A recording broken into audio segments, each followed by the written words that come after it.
সাদিক কায়েম বলছে যে রাতের জরুরি চিকিৎসা এবং নারী বিশেষজ্ঞ ডাক্তার নিয়োগ। সাদিক কায়েম এটা কেন বললা তুমি? এটা অবান্তর এবং ফালতু দাবি।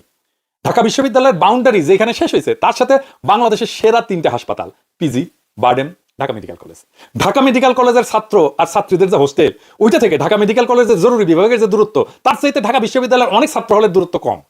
তাহলে কেন আলাদা করে বিশ্ববিদ্যালয়ের মধ্যে জরুরি সেবা লাগবে, বিশেষজ্ঞ চিকিৎসক লাগবে? এটা ফালতু দাবি না?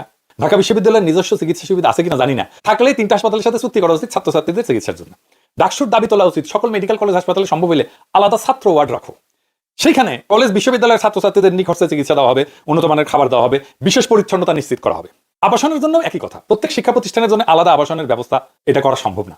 দরকার হইতেছে ছাত্রছাত্রীদের জন্য আলাদা টাউনশিপ, আলাদা কমন আবাসিক এলাকা গড়ে তোলা, যেখানে সব শিক্ষা প্রতিষ্ঠান থেকে ছাত্রছাত্রীরা থাকবে।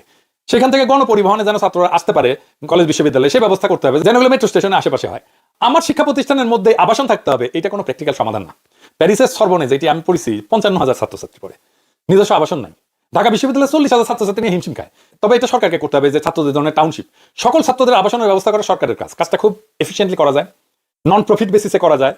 আর এটা নিয়ে ডাকসুর কিছু করার নেই। মানে ধরেন ঢাকা বিশ্ববিদ্যালয়ে টাকা নাই, সরকারের টাকা নাই, ডাকসু চিল্লাইলা হয়ে যাবে আবাসন সমস্যার সমাধান? কোনোদিন হবে না। বরং ডাকসু যেটা করতে পারে, চিল্লাইলা যেটা সম্ভব করে তুলতে পারে, সেটা তাদের নির্বাচন ইশতেহারে দিতে পারে। কি সেটা? ঢাকা বিশ্ববিদ্যালয় সহ সকল বিশ্ববিদ্যালয়ের মূল সমস্যাটা কি বলেন তো? সমস্যাটা শিক্ষা, লেখাপড়া হয় না, শিক্ষকরা ক্লাস নেয় না, ধান্দা করে, কনসালটেন্সি করে, খ্যাপ মারতে যায়। যাদের শিক্ষকের যোগ্যতা ছিল না তারা শিক্ষক হয়েছে, শুধু তাই না, শিক্ষকদের নেতাও হয়েছে। পাবলিক বিশ্ববিদ্যালয়ে 24% শিক্ষক অনুপস্থিত থাকে, খ্যাপ মারে।